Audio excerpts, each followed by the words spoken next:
I was in Long Island, so literally after work, I would drive there, rehearse, record, whatever, and then head back. So a lot of stuff that was happening, I didn't get first wind of. Man, I done quit my job at the time. I told my girlfriend at the time, yo, I'm going to Cali. So, you know, you can you know what I'm saying? I'm doing this for us. I'm doing this for us. Do this for me and you. Like, you know what I'm saying? And literally, man, in transition to California, like I got a call and they were like, yo, Tommy doesn't want to be in the group anymore.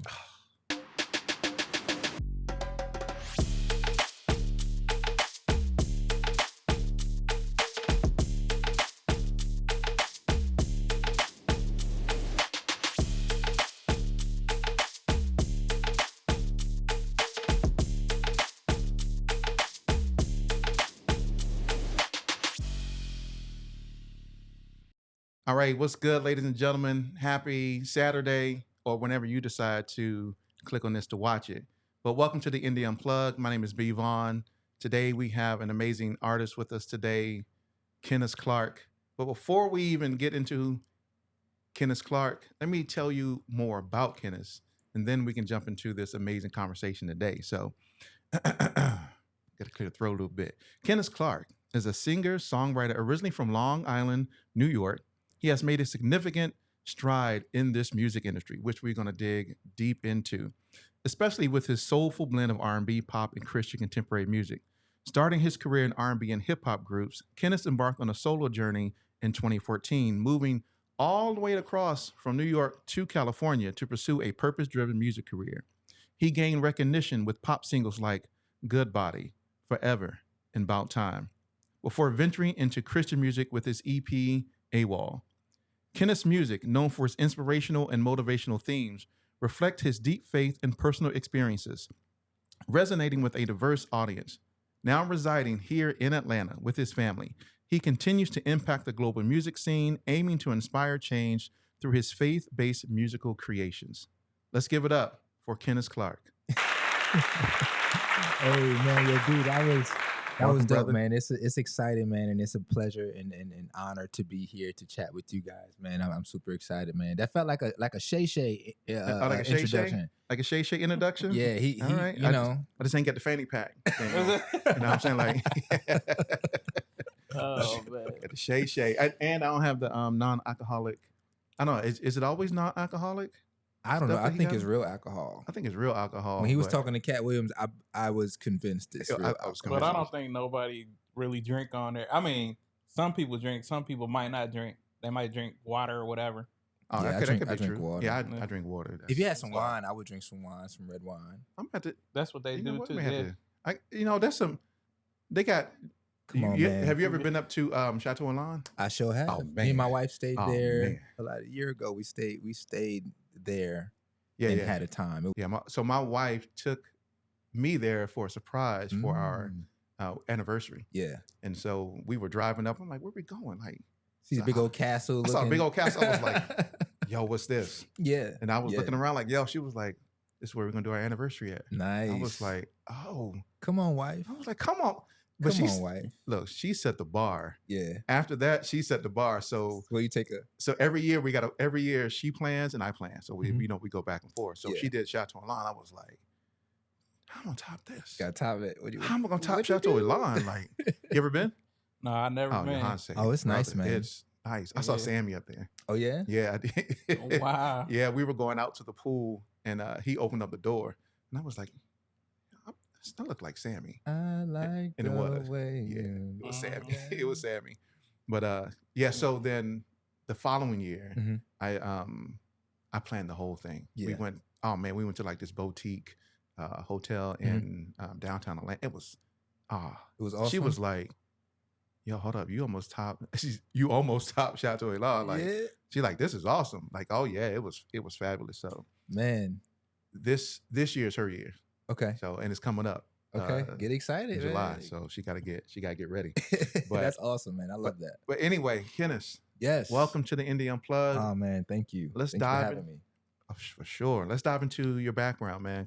Let's talk, man. You talked about, being from Long Island. So kind of give us a story. How'd you get, I always ask everybody, how'd you get into this whole music thing? Oh man. So I was always that guy, man. I just loved music all the time. So, I don't want to date myself, but my pops had he had one of those stereos that had the glass door Oh yeah, yeah, yeah. and it would push in to Yeah, push yeah. Had out. a little lock, a little Yeah, magnetic lock. yeah.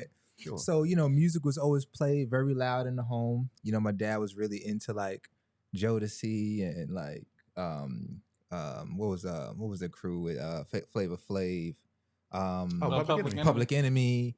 Like so my dad was into music and I'd listened, I knew there was some cuss words and stuff. So I was like, that's a bad word, that's a bad word. But I always loved music, man. And very early on, I kind of created my own taste for music. There was this, I don't know if you guys remember too, there was like in certain magazines, there was like this BMG buy 12 CDs for the price of one Oh, type yeah, for thing. sure. So what I would do is I would go ahead and like check off all the CDs and the artists that I saw that I liked. And I would get, all the stuff mailed in. So I'm 11 getting packages at the house. Parents are like, how you getting all these cassettes and CDs? I'm like, they coming for free. Cause you would just click the bill me later. Right. And they didn't know how to bill an 11-year-old kid. So, but man, I always loved music. And in elementary school, I kind of discovered this like passion to actually like create, and I saw how people responded to music, and I saw how I responded to music. So I wanted to. I was just so enamored by like the music, the artist, and the feeling that it gave people when their favorite song came on. So Usher is still today just one of my heroes in music, and I was singing. Well, me and my sister, we were watching MTV, and Usher My Way came on. So I'm like, under the pillow, like, off to the side, singing along. And she slapped the pillow, was like, you sound good, So from that moment, it kind of created like this, maybe I can do what they're doing, someday in my life. And I was really big into like hip hop too. So I listened to like Biggie, Tupac, Nas was one of my favorites. Illmatic was one of my favorite albums. And, I got it over there. Yeah, what I'm saying? Like, those are classic. But there was definitely some concepts in the music that I didn't fully understand. So as I would emulate or kind of try to create my own versions of things, my mom didn't really approve. I had a rap book. And my mom found my rap book one day and was like, what do you know about sex drive, young man? Right. So she was like, it's in the trash. And don't go back out there and get it. Because she threw it outside in the trash. Outside trash. So if you listen, if your mom ever, you was young, if she ever threw something in the outside trash, don't go. She really was serious about what she felt about what you were trying to do. So yeah, man. So, but I continue to still like dive in and create and have my own little songs and stuff like that. So throughout high school, man, any chance to do like a talent show or, to sing, I had my buddies, we would sing along and we would like dissect all the new music that was out. Like I remember we would go on like field trips and my boy would come on the bus like, yo, bro, I got the new Justin Timberlake, bro. I'm like, yo, let's plug it. You know what I'm saying? We find ways to listen together. Right. Yo, I got the new Drew Hill. Yo, let's listen. So, music was always a big thing, man. And as I started to grow in my understanding of music and how I reacted to it, I wanted to be able to share that with people too.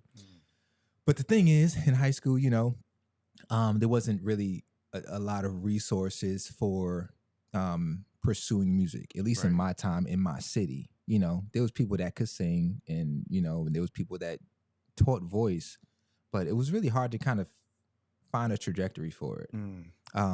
So I didn't really start taking music seriously, honestly, until after like my first year of college. Okay. I went to the school in Bridgeport, called University of Bridgeport, and there was a dude there that I met at it was an open mic because I would try to do open mics and stuff like that. So he came, he was like, "Yo, man, you're pretty cool, man.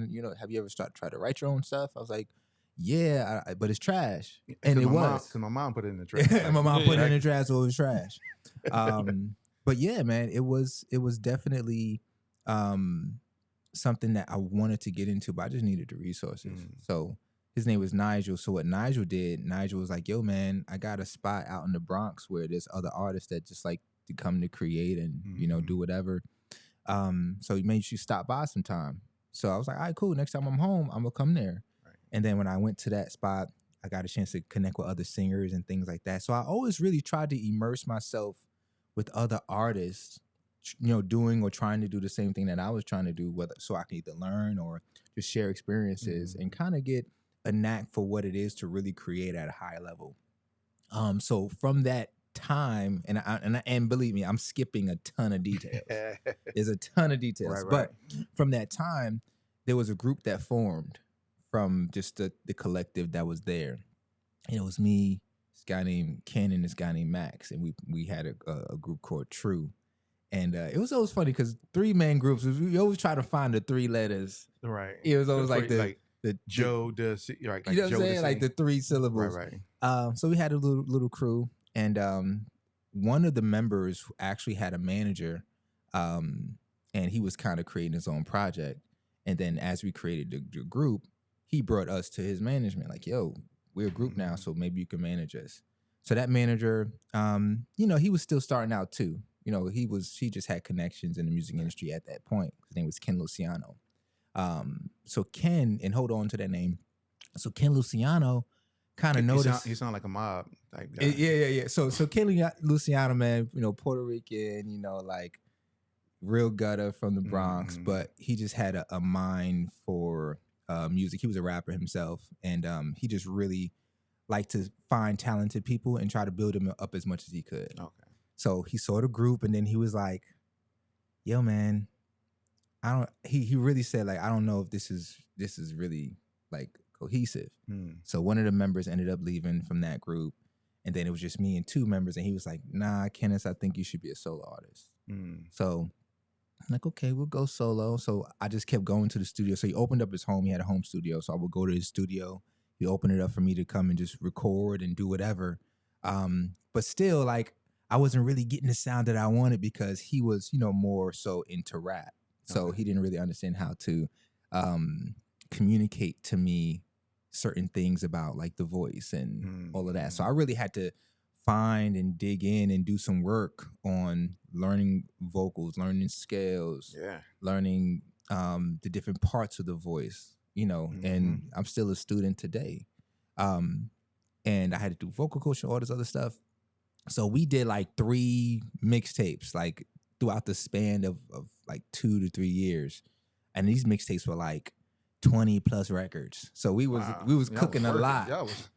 But here's the thing, being that there wasn't too much support with the vocals, all the music, the concepts were great, but the sound was trash.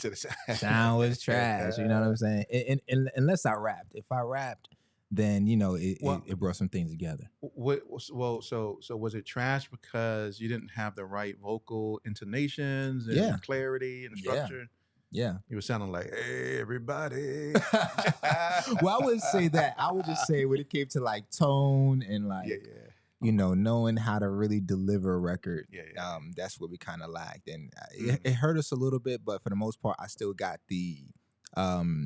I still was able to kind of flex the muscle of going to a studio, recording, understanding, you know, the different processes of recording, the different structures of a song, what the process is when you're done with the song, what do you need to do with it, how you can package a song and actually get it out there.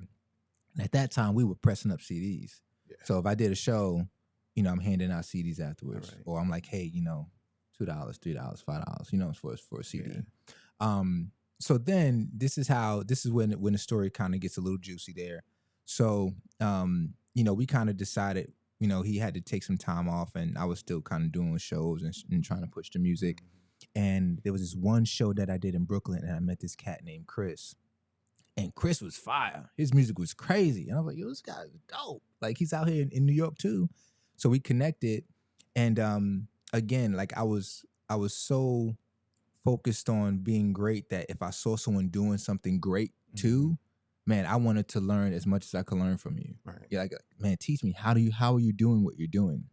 So we connected, and he really liked my voice and was like, yo, bro, you're fire, man. We can make some great music together. So he was like, yo, we should form another group. So I'm like, oh, this group stuff, man, I don't know. I was like, yo, bro, we should form a group. I'm telling you, we should do it. So there's this cat we ended up picking up from California, and this is how Cali came in the mix. So he flew in from Cali, and he stayed in New York, in Brooklyn, and we just worked, and we created a project, and that group was called ILS. Now, when I tell you the music we made in ILS was fire, it was crazy.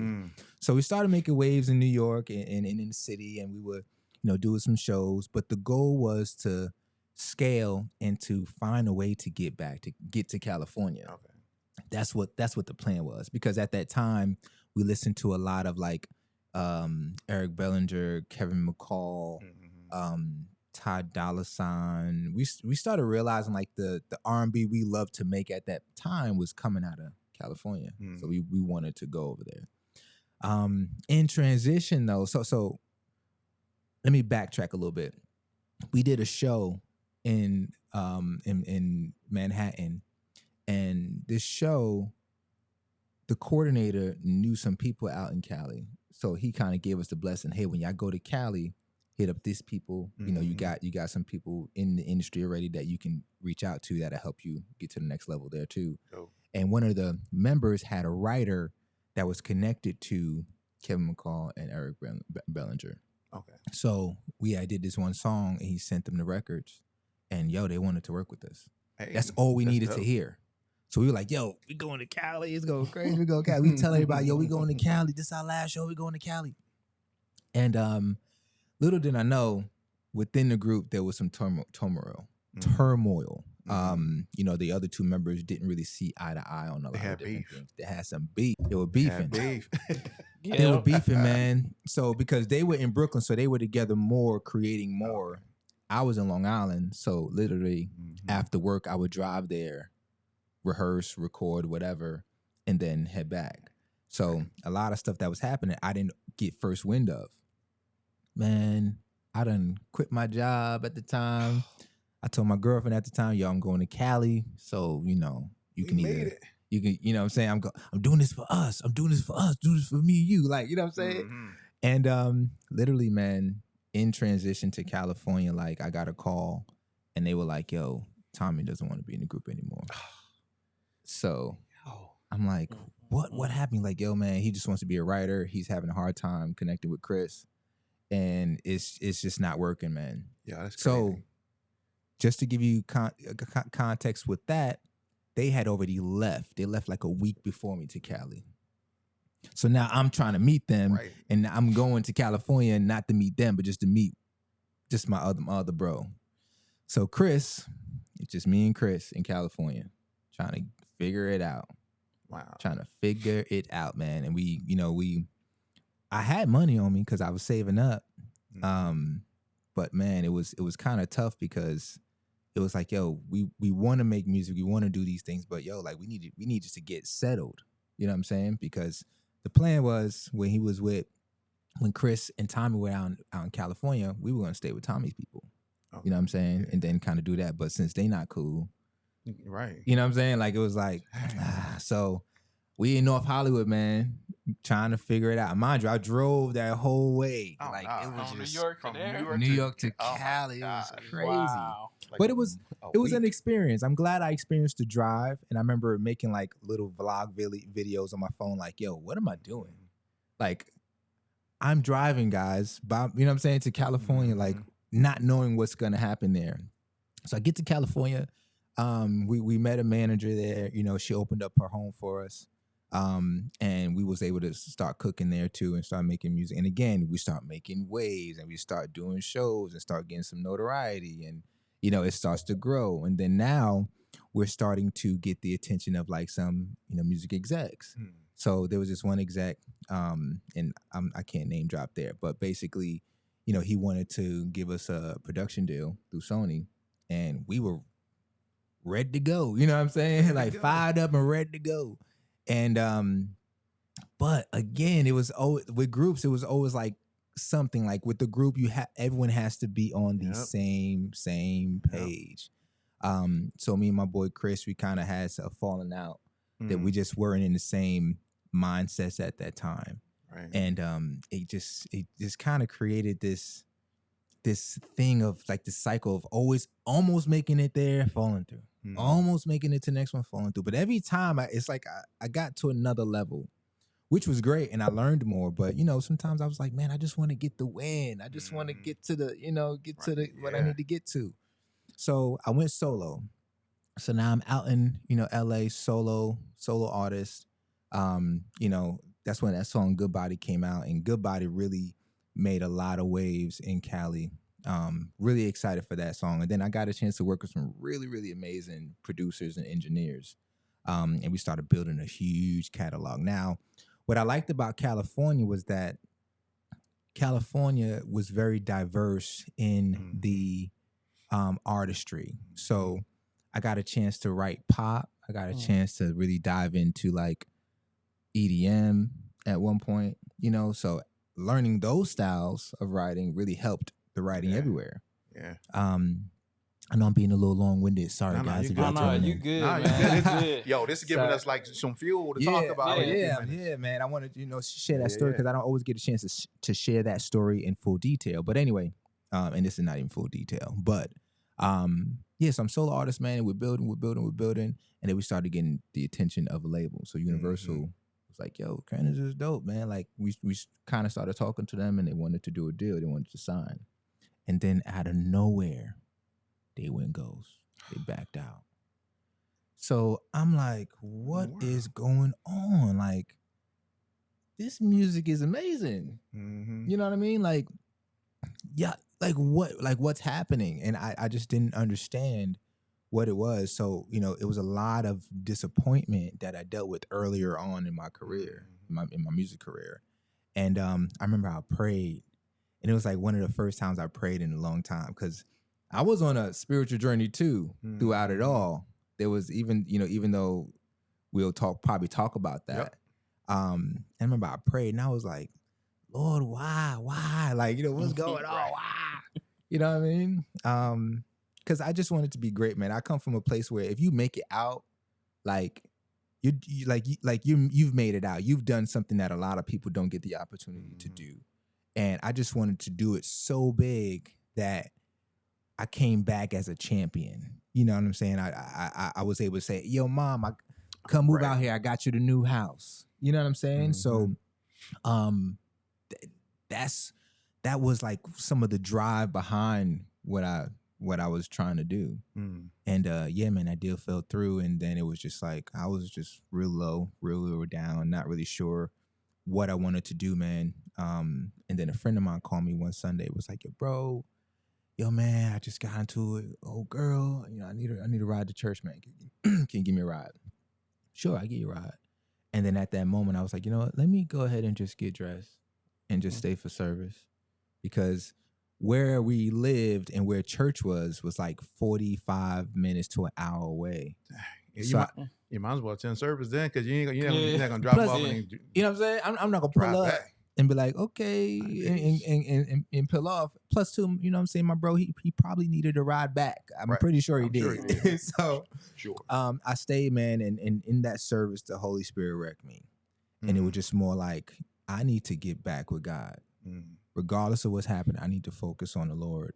And so the church was called Life Changing Word, under the leadership of Dr. Derek Fields.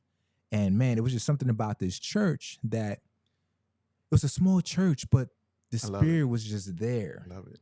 The fellas in the church too was very, very much the type of men that I would aspire to type of men that I aspire to be.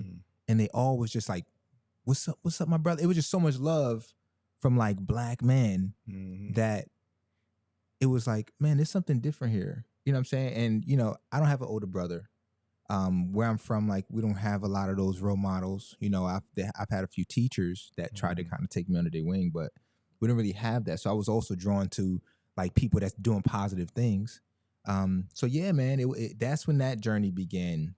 And I remember we would do like men's fellowship, and some of the brothers like, yo, Kennis, we know you do music, man. It sounds dope. But like, why don't you do like, Christian music? I'm like, I ain't doing no Christian music, man. And get out here with that. I ain't doing that, Right. Because also too, one of the reasons me and my boy, the group broke up, and we would call ONE, but the reason the group broke up, he kind of also wanted to pursue Christian music. Oh. So I remember in that conversation, our manager was like, yo, Kennis, you know a little something about God. Why don't you do Christian music? Y'all, you be a Christian group. I'm like, I ain't doing no Christian music, bro. You can go ahead with that. Like, I was really off of anything like Christ-centered. So, yeah, man. So, fast forward back to the church, I started to kind of dive into the world of like praise team and like worship, and trying to do my research on what that is as I'm also growing and walking with God. And it was this moment, man, that I just prayed, and I was like, Lord, like, I'm all the way out here in California. You've given me this gift to do music, to write music. What am I doing with it? Like, what can I do with it? Can you lead me? Can you guide me? Can you show me? And I remember after praying, he spoke to me. It was like, you're going to do the music that I called you to do, and you're going to do it the way I called you to do it. And at that moment, it was like, so I can do music, but what if I change the message? And now, instead of it being about, I'm stealing your girl, instead of being about turning up, instead of it being about, all these other topics that really don't show what I want my life to be. What if I start talking about things that are like about you? Testimony. What if I start putting that in the music? Okay, well, I can do that and still kind of sing and do it the way I like to do it. Cool, let's do it. So he downloaded the project AWOL into my spirit. So AWOL was literally the depiction of like going away from formation. So we know what AWOL means, right? Absolutely. But not you, only you know that. I know, you know that. You probably know what AWOL. We know that. We know that veterans. military. So Yeah, exactly. So I named it AWOL, and not only did I want to do something different than I've always done, but the sound was different, and I also wanted the message to be very, very different. And I acronymed AWOL for another way of living, which literally was the message I wanted to show people. Like, yo, there's another way to live, because I'm also learning this stuff now too. So this project was like a EDM, R&B, hip hop blend. It's fire though. So y'all get a chance. It's Yeah, dope. Dope. You know what I'm saying? So make sure you guys go listen to AWOL. That's my first EP as like a Christian artist. And then from there, just God continuously just started opening up doors. And yeah, the project didn't scale, it didn't chart, it didn't do a whole bunch of numbers, but when people heard it, they were impacted. And that's what gave me the emphasis, like, hey, like, you need to stay right here and continue to do this. And that's when my journey started as a Christian / faith-based artist. And I'll put a pin and I'll stop right there. But boom. Okay, cool. Man, Man, that's crazy. It's a lot, man. It's a lot. It's good. It's good though. It's really good. It's a lot, because those were some of the questions that I have on my checklist of things that I kind of wanted to talk about. I wanted to specifically talk about your faith journey. Yeah, your conversion specifically. For sure. As a believer myself, I was very interested in that. Because we all kind of go through we all have a conversion story, right? And so what was that pivotal moment for us where we had that interaction with Christ to go, and for me, I was homeless at the time, right? Not to get into my conversion Christian story and all that, but I was homeless at the time. It was me and my wife. We had 2 younger kids. The younger kids weren't even born yet. They weren't even in the picture. Wow. And so we just had those 2, our older 2 now. And so we were at the low of the low, like at the low of the low, like, what are we going to eat today? I have no idea, but we're going to figure out what we're going to eat today. Yeah. Like, I need to figure out for my family, because long story short, ended up happening was that we both had jobs, and our jobs went goodbye. Wow. I was working as a loan officer. She was working for a .com, and they both was like, our doors are closed. And so we ended up homeless. But I was very interested in your conversion story. about how that transpired. And you never know, right? So your friend hit you up like, "Hey, bro, I need to ride to church." Yeah. Like, and then you was like, "You know what? Might as well just stay." Might as well just stay. And and it's gonna be sad, Kenneth, when I say what I'm about to say. Okay. I'm glad it wasn't a big church. I'm glad it wasn't a mega church. Yeah. I'm glad it wasn't a famous pastor. Oh yeah. That was a part of that conversion story. Right. And the only reason why I say that is because from my perspective, even when my convert, I went to a very small church. And that's what I needed. Yeah. I needed to hear God's message, Right. not theatrics, Yeah. not, people running around screaming, doing whatever. Yeah. I needed to hear God's word. And that is what ended up convicted. I was like, oh. And actually what did it for me was a chick tract. I don't know if you ever heard of, it was something called Chick. I have the one that I have from the dude who gave it to me. And in there, it's like a little cartoon, kind of tell you the story that, it is upon men once to die, but after this, the judgment. I was like, the judgment? Like, the judgment? I mean, I'm about to be judged for some, what in the world? Yeah. And that little pamphlet is what started my conversion to Christ. But we all have a conversion story, right? So I was very interested in that. Great point though, man. Like the smaller church versus the big mega church. Because when I tell you, this church was so personable. Like everyone knew everyone. I love it. You can call the pastor. Like me and Dr. Derek feels like he's like he's brother, mentor. I call him, often. I'm close with the family. Like it was that type of pour that helped me to really grow immensely in such a short amount of time with everything that I needed for the next step. Because look, when I started going to that church, and this is something that I left out, but not only did the deal fall through, but like my life was crazy. Coke, girls, weed, Molly, you name it. Like I was doing a lot. I was into a lot. It was a lot of stuff happening. Going to the club, like hosting, what I'm saying, getting girls, getting bottles, doing all that stuff, man. Living the life. I remember there was one time I drove down Hollywood Boulevard and I saw my name and photo in front of this club. It was this club called Playhouse, which was like, if you're from LA, Playhouse. And it was like, and I saw that and I was like, oh, I'm on. And I'm about to get signed. I'm on. You know what I mean? But I hurt people in the process of all of that stuff. I was unfaithful to people. It was a lot of things I was just doing. You know what I'm saying? That just was like, yo, bro, what are you doing, man? So I think that church and that moment happened at the right time because I had nothing else to lean on. I had no other resource. I had nothing. I was like kind of depleted in a sense. Like, man, like I don't know what I'm gonna do, man. It's all crumbling. Right. And then my friend was like, yo, can you take me to church, man? Right. Come on, bro, man. I need me and Shorty got into it, man.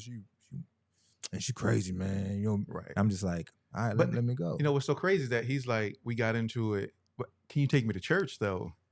See? Not like, hey man, can we go hang out? Kind of talk about it. I got this situation.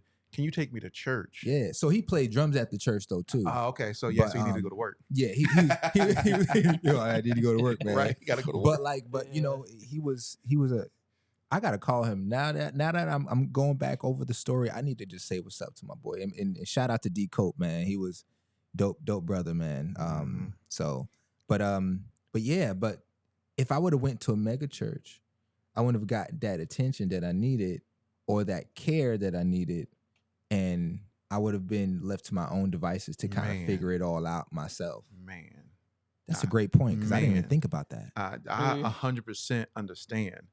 100% understand because in my conversion story, it was the same thing. We ended up at a very small church. Ask me even how we ended up at this church. This church was a church in a dilapidated strip mall. Yeah. Like they probably only had 3 stores in the strip mall, and one of them was a church.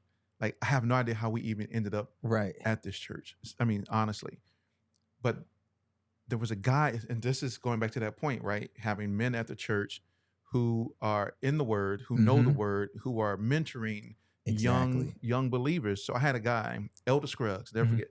He will always have the most dearest place in my heart. Elder Scruggs, right? And so he poured, I mean, literally, I grew exponentially in a very short amount of time under his mentorship, under the Lord, right? I was like, oh, this is crazy. Like I'm writing like full sermons in there about the Lord and the Holy Spirit. I'm like getting it in because of his mentorship and guidance. Yeah. And not the name drop, but come to find out, as we were working together, he was going through this mentorship with me. And I started working with him. We used to go around clean Pizza Hut ovens, right? It was before my younger kids were born. Go around. That's probably how my son got addicted to pizza. Oh yeah, because and keep in mind we were homeless, right? So yeah, you gotta get it. We was at this church. I had a job working with Elder Scruggs cleaning Pizza Hut ovens. He had a contract for like 50 stores, all in Virginia and Maryland, and we would travel to all these stores and clean all these Pizza Hut ovens in the middle of the night. Right.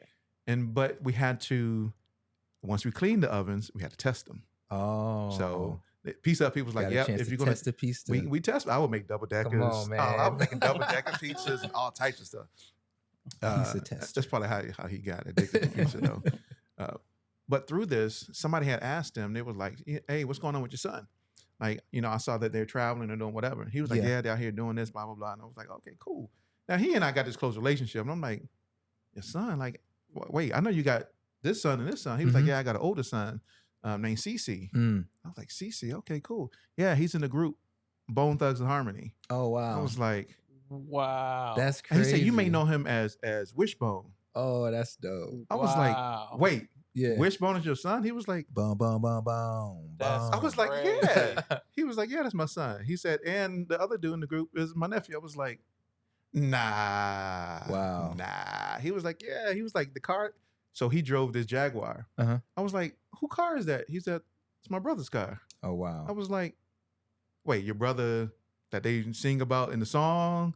Like, I miss why you killed my Uncle Charles?" Yeah. He was like, "Yeah, it's my brother's car." Wow. That's what they talk about in the song. I was like, that's crazy. I didn't know that. That's right? crazy, So I was kind of like, like this, this you Bone Thugs dad and stuff, right? But but long story short, I think it was critical that it was for me, and sound like for you, there was a small church, had men in there that were dedicated to the Lord, that could pour into young people, that grew exponentially. I think that's a pinnacle, pinnacle moment, pinnacle in my life. Absolutely. So now there's more that because I would say initially it was like a big bang, and it was like I was overzealous and very excited. I rolled the window down. You go to hell. You go to hell. You don't change your ways. Change your ways. No, I ain't doing that. I didn't do that. I didn't do that. But I know what you mean. Yeah. My wife was like, "Shh. You're like, get to know the Lord. Hurry up. He's coming back." Yes. Oh yeah, I was super over. Oh man, overzealous, man. And but the faith was very strong. Yeah. It was. I was like May the 4th. You know what I'm saying? May the 4th be with you, right? May the 4th be. It was today.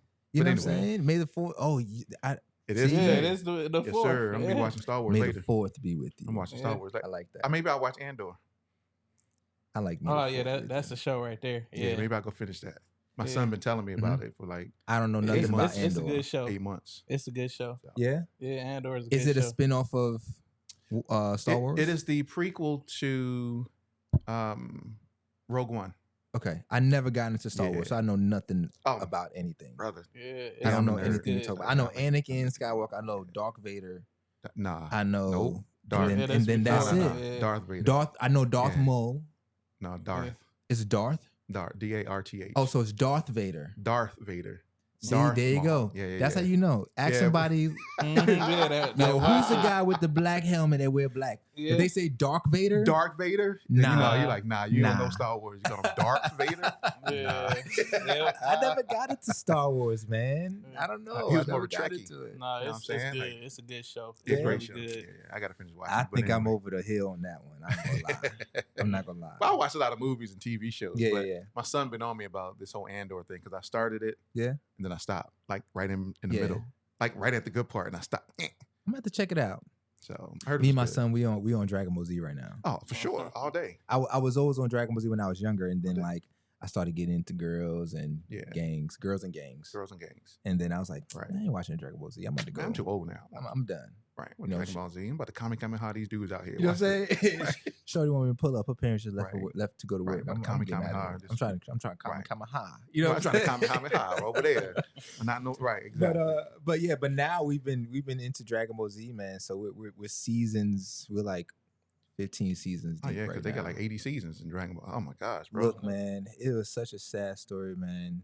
When the original creator man. passed away, I was like, Jesus, crazy. But what he left behind was a great saga, A great saga, a legacy, yes. that birthed many other anime. things. They make money, man. I'm an anime fan, so yeah, you like anime, yeah. They so that's why my son is like, you're never gonna go back and watch Andor because you always watching anime. I'm literally watching like 9 different shows right now. I heard One Piece is dope. One Piece is dope. Oh, Bleach is dope. You talking about the series, with live folks or No, cartoon? actually, Now we're talking about the anime joint. Okay, anime joint. okay, yeah. Yeah. Well, I mean, they both dope, so Yeah. The live joint is aight. It's the anime cool. is yeah. fire though. Yeah. Yeah, we got to talk about it after. I got some anime yeah. that I could recommend to you. Oh, Be like, oh, that's dope. For sure. Yeah. But like I said, I think that's very, very critical because I don't think it would have had the impact on your life today if it was a different type of experience. That's the first time after sharing that story again. I just want to reiterate that's the first time I've thought about it like that. So thank you for kind of bringing that. Like, that's critical. To That's the forefront. Man, that is critical. Yeah, man. But okay, so you were in tons of groups. Mhm. I say tons, but A few, two or a three couple. groups. I kind of was in 2 or 3 groups. I used to sing. Oh yeah, I don't sing anymore though. yeah. Right. Why not? Yeah. Going back You chilling? into it. I'm scared to sing in front of people. Yeah, I'm scared to sing in front of people. Though. man. Sing. I'm is scared tough, to sing in man. front. Like I was It good can in be groups. tough, It was yeah. like me. If it's like we in a group, Mhm. oh trust me, I'm gonna do it. Yeah, But if it's that's me why I was in groups at one point. I was like, I'm gonna hide behind y'all. So that was it for me. Mhm. So how did you make that transition from having that, I'm gonna kind of be in the background to now being a solo artist where you're in the forefront? I think working with Ken Luciano, and we had a crew called Nothing Over Music. But I think that time when I was like going to the studio and he was like, "Yo, you're a solo artist," and kind of doing some of that, I think that really built up the confidence that I needed to be a standalone artist. And in all honesty, man, I've throughout life, whether it was friend groups or musical groups and things like that, I've always been an individual first. I mean, we all are, but I didn't always really take to the crew thing. You know what I'm saying? I would be cool with like different crews, right? But I never really could really lock in with a clique. I was always like either singled out or like I just didn't want to be a part of it anymore. It was like something about being grouped up that God was like, no, like you're not gonna be grouped up. Even in today's time, when I catch myself kind of trying to, or maybe trying to maybe entertain a crew or a clique or a group or things like that, it doesn't always work. So for instance, like in high school, like I was cool with the hood dudes, you know what I'm saying? We'll be fighting together. And then the Pokemon quote unquote nerd dudes, I was cool with them too. And I was also cool with the athletes because I played sports. Yep. And then I was also cool with these other like stylish cool kids because I was stylish at the time. I say I still got a little style. You got a little style. I got a little, I'm seeing the gear on. I got a little style left. Mm-hmm. So when I would get with groups, it was just something that it just didn't really work. Even like friend groups in like college, man. Like I got a tattoo that me and my friend group at the time, all have. We all all got the same tattoo. I don't speak to none of them. Wow. Anymore. So it's just interesting how God does that in my life. I don't know. Do you think it's because those groups were impacting your individuality? I think they could have been. I think that they could have been. And God always, every so often, like God isolates me from people. Like for the latter time I was in California, I worked remotely, and I actually lived in Palmdale. So if you're from California, you know in proximity how far Palmdale is from everything else. Mm-hmm. It's like 2 hours away, and it was in this high desert, so there's really nothing up there. It's just communities of homes, gas stations, your grocery store, and that's it. Wow. And then, yeah, and even in that time, like I feel like God isolates me so He can pour into me, just me and Him. And I know that maybe I didn't always understand that, but like once I understood that, okay, I don't really take well to cliques and groups and things like that. I'm an individual first. And in me being an individual, I can still add value to people. I can still have friendships. I can still have, but if it's a crew and group and all of that stuff, man, it doesn't always work. I don't know. Yeah, because usually there's like conformity. Maybe that's what it is too. Like you have to, yeah. Yeah, I mean, because like when I was in the groups back in high school, Yeah, and things like that, you know, you go do a show, you dress in the same. Mhm. There's really no room for individuality from that perspective. You all look the same, you dress the same, right? You move the same, Mhm. right? And so you behaved as a group, and it really wasn't any type of. And I think that's why, like, if you like, one of my favorite movies is Five Heartbeats. See, yeah, that's my genre. So I'm a singer, right? I just don't sing in front of people. Uh-huh. But I love the Five Heartbeats. One of my Yeah. favorite movies. Temptations, one of my favorite That's movies, the genre. right? I love that. And so in Five Heartbeats, that's why, you know, he was always like, you know, when Duck was not Duck, JT was always like, you know, I'm gonna stand out. I'm gonna figure it out. Like I'm gonna sing to the ladies versus, you know, the lead singer. Right. Because there was no individuality. You know, he was like, you know, who name they calling? They calling his name. They ain't calling nobody else's name because he's a you know, sing lead. Yeah. And so he's like, I need to have some individuality, so I'm gonna step out there. And I think that's the thing about groups. When I think about groups back in the 90s, you know, Jodeci, Boyz II Men, 112, Drew Hill, Jagged Edge, right? You know, groups like that, Shy, like groups that we would sing. You thought of them as a group, right? I mean, of course, they had their, you know, Cisco's and you know their, you know, KC's and all that stuff, but they were a group. And then, but you can tell there were certain members of the group who were trying to, like burst out of that, you know, group mold, right? Which is why I don't think groups. Which is that's an interesting question. Mm. Do you think groups today would be as successful as they were back in the 70s, 80s, and 90s? Because that was like the era of male groups. Yeah. So I spoke to someone recently about that. And from the label or from the business standpoint, groups are just expensive. Mm-hmm. They're expensive. They're expensive to manage. They're expensive to create. They're expensive to build and grow because you're not dealing with just one talent. You're dealing with 4 or 5 or 3. You know, 2 in some cases could be a little bit. Especially female groups. Oh yeah. Right. So someone shared with me that they were managing a female group through a label, and not only are you paying for during shoot day, paying for this one, you know, woman to get her hair done and all that stuff done, but you got to do it 5 times, and then if there's different styles, you got to do all different styles. You know what I mean? So I think from a business standpoint, it's you got to really have something that's making a lot of noise and that can generate a ton of revenue. And you as the artist in that group, you're going to have to be okay with not receiving all the bread, all the money. Yeah. And I think that's another part of it too. It's like, okay, if it's 3 of us in a group and you're the lead singer and you're doing all the vocals and everything for every record, but like we're still getting a cut of your money. Like now the lead singer might have some malice or some sort of like feeling, animosity. Like I'm doing all the work. Why are y'all getting paid the same amount I'm getting paid? Sound like Ralph So Tresvant. then now, you know what I'm saying? So now that becomes a narrative that you got to manage in groups, right? And then let's also talk about like the attention, right? Because some people they want all the attention for themselves. Right. Or some people don't want to be in the back. Some people don't want to always be the second voice on the verse. Mhm. You know what I'm saying? And that's something that I experienced with the ILS group.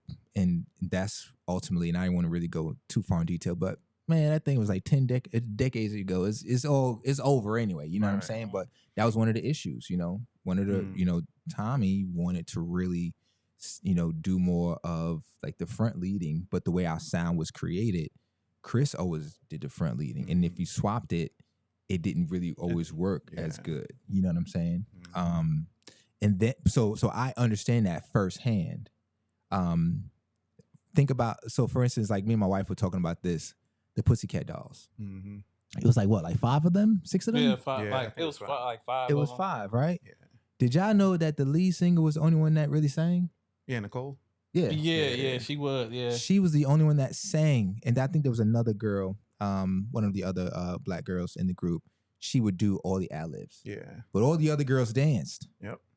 So imagine being in that group. They just did a tour. Anna's getting 50, and just because you're a dancer, you're getting 50 too. Right, y'all all getting paid the same. Like that can create a lot of tension. I think in order for a group to work these days, I think it would really take like individuals really all being on the same page. Gotta be. Like literally like, yo man, we're all gonna be on the same page. And that group really everyone's bringing something new and refreshing to the sound, and they're okay with swapping. I'm sorry, they're okay with like swapping, and you know what I'm saying, taking turns and doing writing and things like that. But you know, I think these days too, man, every artist is an artist in their own right. They're all unique, so you got to be confident in that to be able to be with and do a group with someone else. Yeah. Because think about TGT. I was just about to say TGT. I'm literally sitting here like, this sound like TGT. And what? Think about TGT. Yep. They were 3 powerful entities on their own, and they still had issues. But around money and who was getting paid what. But Tank, you know, Genuine, not it. No, Tyrese. No. Genuine was the lead singer, and Tank was the background singer for Genuine. See? Yeah. Back in the day. That's how Tank kind of got started. He was a background singer. That's why they were always cool like that. But all 3 of them were always cool. If you know, I love TGT. Their first album, it's literally, it is an entire listen through album. Maybe one song. Amazing. Maybe one song. It's like, I don't think it was mixed. Something happened to the end. I think it was Our House is the last song. Something happened to that one. I don't know. Maybe it was just my version, but I don't know. But that's kind of brings me back to that point. Is you got 3 powerhouse guys who are very successful on their own that still had issues around who was getting paid what. Yeah, I should get paid more because I'm bringing more to the table because I have more visibility. I have more, followers or access or whatever it may be. So I should get paid more. But it's like, and I think that's the thing, what it is about groups, because in the groups I was in, it's like, we're a group. It's not about one individual person. Right. It's the group. Like, we're going to do what's good for the group. And so when we had a member of the group who's, if y'all watch this, hey, it is what it is, right? You had a member of the group whose wife is like, I don't want you to be part of that group no more. And you got to not, what I'm saying, you hear the voice of your wife. I'm not saying whether it's good or bad. Yeah. And you decide not to be in a group anymore. Yeah, that affects everyone. That affects the entire group. So now the entire group broke up. Yeah, it affects everyone. And we had a chance to, it's so funny I just said, it's a play on word. We had a chance to go sing for David Chance. Wow. Of the group Rough Ends, right? Wow. And so, because I knew at that time David Chance's manager. And I called him up. He was not even his man, he was his lawyer. Okay. And I hit him up. I was like, Chris, look, I know you and I met. Hey, I got this group. Can we come? Right. David is going to come. He's coming here to perform. Can you kind of get us? He was like, Brian, I got you. Just come on over. Cool. And right before that, the group broke up. See? I was like, and at that time I was like, you know what? If we're going to break up, I'm not going to be in another group. I'm just going to go figure out how to produce music. Yeah, exactly. And that's what happened with me too. Yeah, like I was like, man, I can't put my artistry, my hard work, my blood, sweat, and tears, my future in the hands of someone that can destroy it. Yeah. I hated that. Yeah. So guys, Yeah. I won't be in a group. I would do collaborative projects though. I'll do that, because I still love music and I love collaborating. Right. But to coin a group, man, it's I need like two more Kennises and I'll form a group. Right. Like Do it yourself. The Kennises. The Kennises. Real The rap, Clark man. brothers. Real rap, man. man. But I'm always open to doing like collaborative projects though. I think that's dope. So speaking of collaboration, so family for you is a big part of your music journey. And so I know that you're working with your wife. So how does that, right? Is not a lot of people can actually work with their spouses. Yeah. Right. So how does that impact your music and the way that you are as an artist, as a business person within this music industry? Talk about that. Yeah, I'll get into that, man. So, I'll be completely transparent, man. It wasn't always easy. At first it wasn't easy, because this is another person with their own mind and own thoughts on things. And then let's also say that she's my wife, right? Right. So, there's certain things as the husband, you listen to your wife, and certain things you're like, man, you don't understand. You don't know what you're talking about. You know what I'm saying? Because I had so much experience in the industry and she didn't, I just automatically thought that her opinion didn't matter. Right. But time and time again, she would say something and then it'll be repeated by like an exec. And I'm like, oh, and she's like, I told you. I see. I knew. I told you. I told you. Listen, it's like the first time. It was like I didn't want to release all of the credit to her because then I didn't want it held over my head. Yeah. Like I did this, I did that, and then that's a whole. So and that thought process is a whole nother story on some of the damage I've dealt with in my relationships. But I was looking at it like that. So there was a time, man, I had to chill. I had to stop thinking like that and like really allow her to be a helpmate. Not just helping the regular things, but like actually allow her to be a helpmate and open the door to her coming in with music. Because funny enough, we would do music. Like that was one of the things that attracted me to her because she is a natural like writer. She's an amazing writer, and not just like writer of music, but she can write. She can write, stories. She did a lot of writing when she was younger. She did a lot of reading when she was younger. So she's well versed in being able to express herself and also doing it creatively. So, when I found out that she was, she wrote and then she did some little vocals too, because she could sing too, but she don't really showcase a lot of that stuff. I was like, yo, this is dope. So we have some songs that obviously are unreleased that we just did together for fun. But then I bet they sound fire though.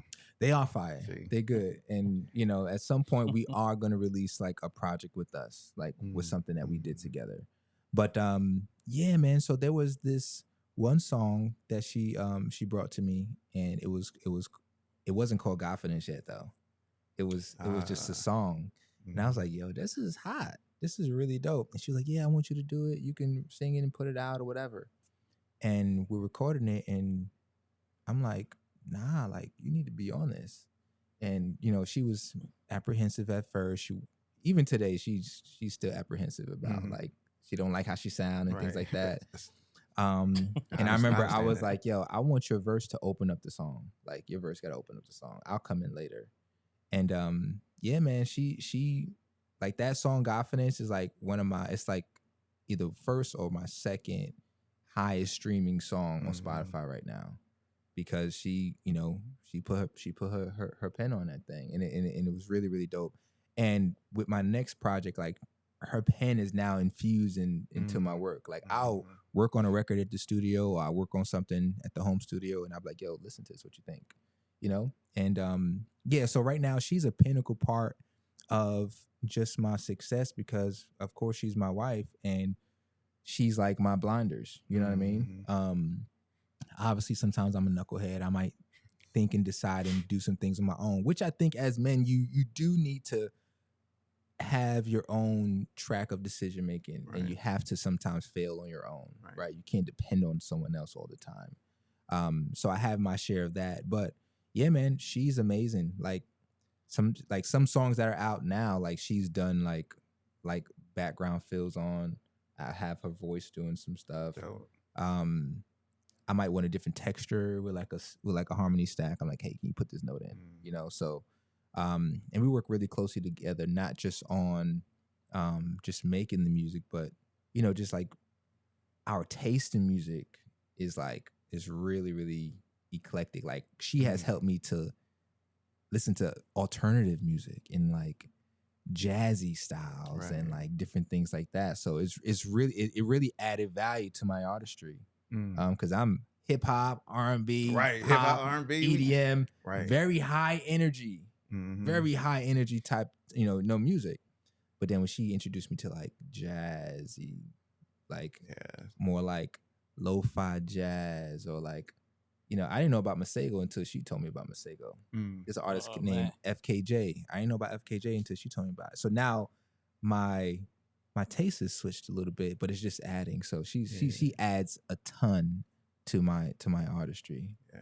I think that's critical, right? When you have a spouse that can add to what you're currently doing and to your artistry. You know, I remember distinctively that I literally wouldn't be where I am now if it wasn't for my spouse.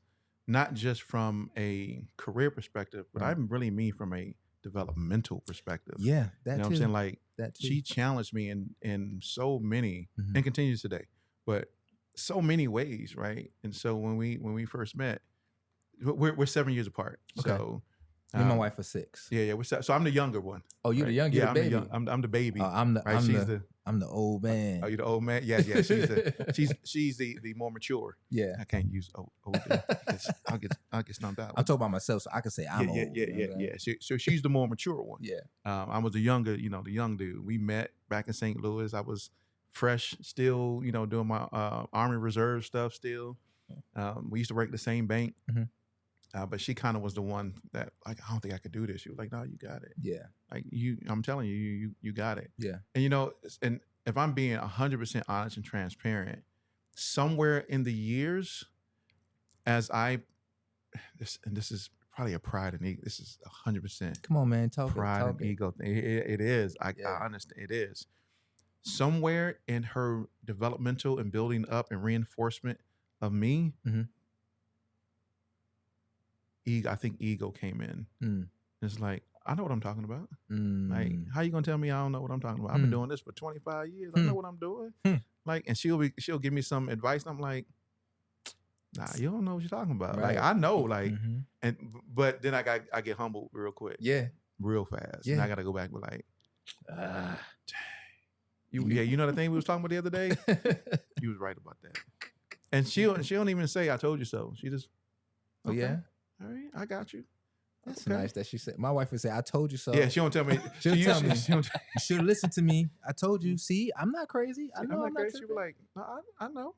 She was like, I know. Yeah, but there have been times when she would go, "See, if only you would have just listened to me, you would have saved yourself so many." How come? And it was right because it was an ego thing. How come when that person said it, you now wanted to do it? All right, so look, right? I'm glad that you said that because now I know it's universal in marriages. Universal, yes. Now I know for real, because I get the saying, well, when so-and-so said it because he's a so-and-so, now you want to take my advice. Exactly. So it's a universal thing in marriages. And my retort is, it's not that I didn't listen. Yeah. I had to figure it out. You had to figure it out on your own. I had to figure it out. Yeah. Like, you can come to me with the dopest plan. Yeah. And I may hear the plan and go, that sounds dope. I may not like this particular part. Right. I should have the ability to say, okay, let me figure out how to do that part that I probably don't agree with. Yeah. To kind of figure out how it works. And if it fail, I fail. But if I succeed, I succeed. Right. Yeah. But there have been times when she'll tell me something and I'll go, nah.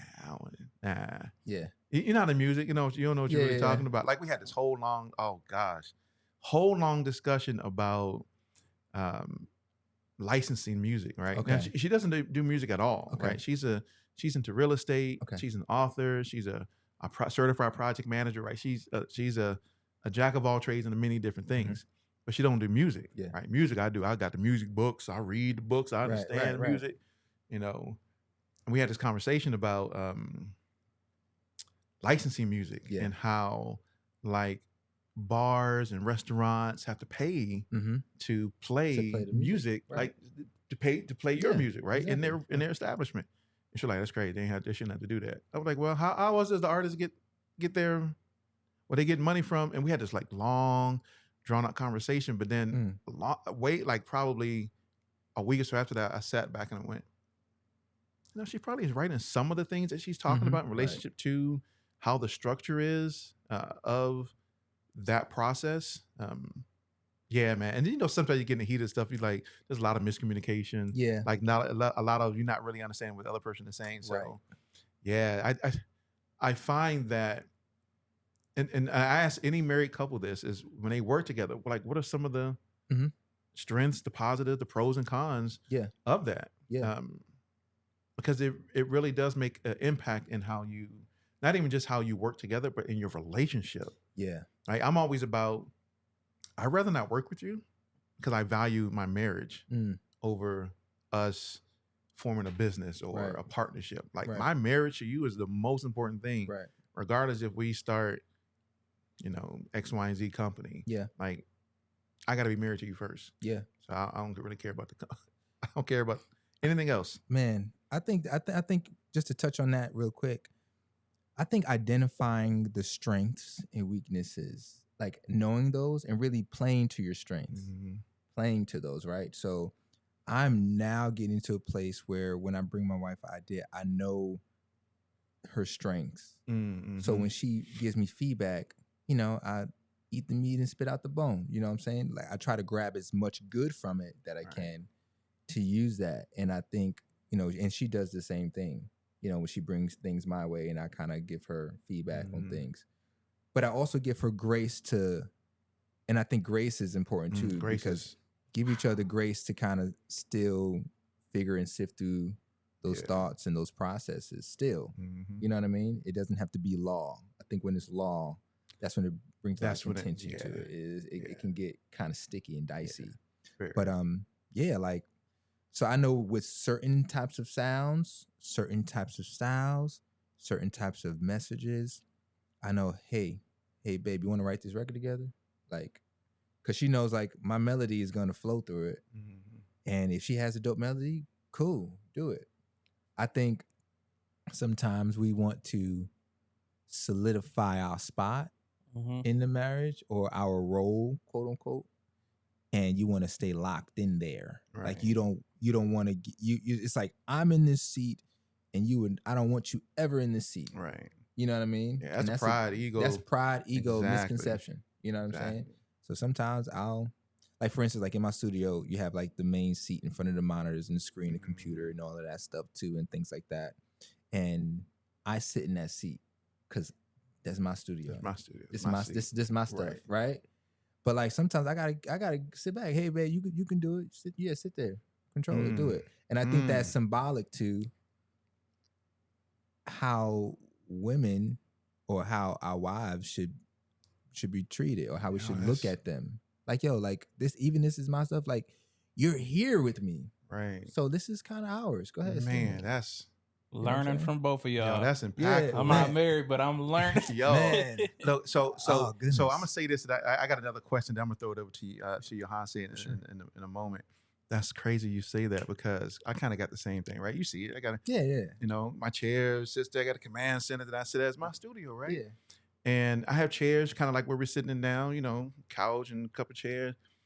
And because I do not just music, but I also do film, right? I got tons of cameras and tons of camera gear and things like that, right? So me and my sons, we do video, we do film stuff. Nice. We go out and shoot different segments and a lot of different things for people.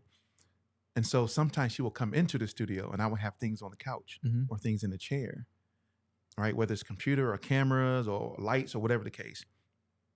And she would sometimes make the statement, oh, there ain't no room enough. There's not room in here for me. Mm. And I was like, what does she mean? There's not room. There's not room in here for me. And it didn't click that she's stating that because when she comes in, I didn't create a space that welcomes her into this, to be a part of this. Yeah. And so what you'll notice now, which I keep these couches clean. Couches clean, man. So when she comes in, she can sit down, right? Wow. And she can feel at peace, and she can be welcomed into this space, even though she don't do music and she don't do film and none of that. It's just welcoming her into that space to be part of whatever it is that I'm doing. That's what she wants. Yeah, that's what she wants. And she wants a decision to be able to be a part of it or not. Yeah. I think we need to do better at opening that up for our women. Yeah. You know? Because I would have all types of things, share bags and cameras and lights. And she would come in and she'd be like, sometimes she'd have her food. She'd want to come in and eat when I'm working, just to be in my presence. You know what I'm saying? And like when she come in, she couldn't because there was all types of stuff. Wow. And I was like, I got you. I'm learning. I picked up something. I got you. Man, we've been in this mug for 24 years this year. So you said 20, so you didn't even have to even put the extra year. You said 20, so Man, you're doing something crazy. good over here, man. Yeah, we 24 years. Congrats on that. 25 together. Learning. Yeah, man. Yep. Okay, so like I got another question, but I'll let Johan say and kind of jump into his question first. Yeah. Yeah, like literally, like with R&B beefs, like how is it? Because you got your rap beef, and you know what I'm saying. That's one thing, but like R&B, like gospel beef. You know what I'm saying. I'm curious. Gospel beef.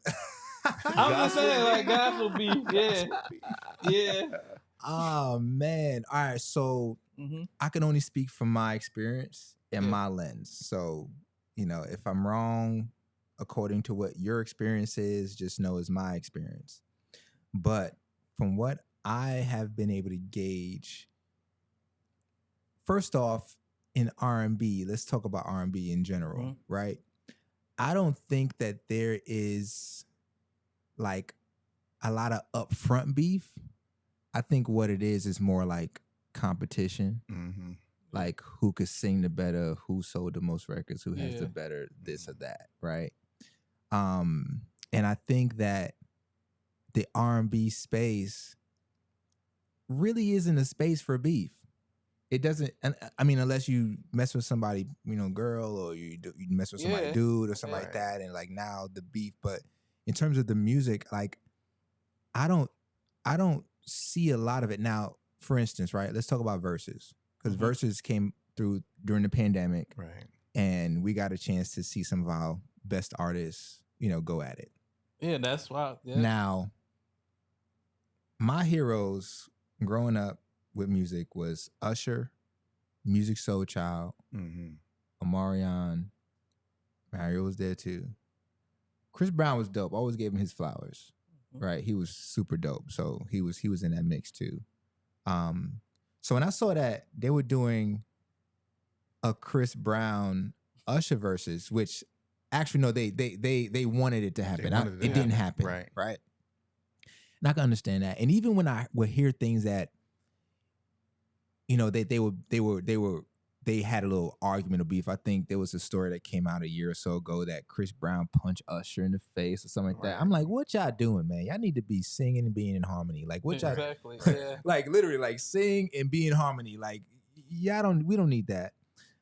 Even when I watched the verses of Omarion and Mario, like Mario was kind of disrespectful though. Mario, we know you sing better than Omarion. We know that. Right? We know that. Yeah.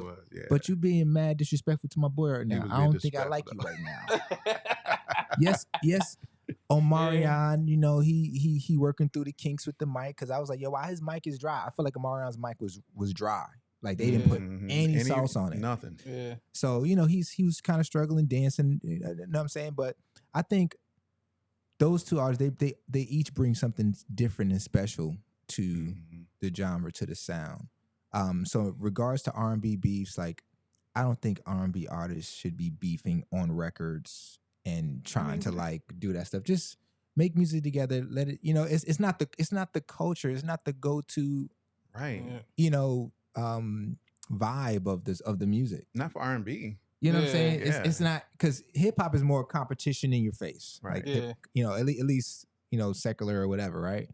Now within the gospel or the Christian moves. So this is why I'm glad we're talking about this, because this is me segueing into the transition into the Christian music industry, because from secular, I would go to a place and I knew exactly where I was going. I knew what I needed to do there.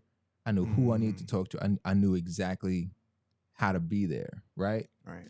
But what I kind of fumbled with in the Christian music industry is like, I assumed everyone was there to help everyone. No, sir. No, the music industry, the music business is a music business. Whether you're in rock, Christian, all of it. There's politics all the way up. Yes, sir. Right? Yep. I had a label meeting as a Christian artist, and the label literally, they literally basically told me that I'm black. They don't service like the stations they service are these people in this part of the country, and even though your music is super dope and we would love to work with you, like, we don't got a platform for you.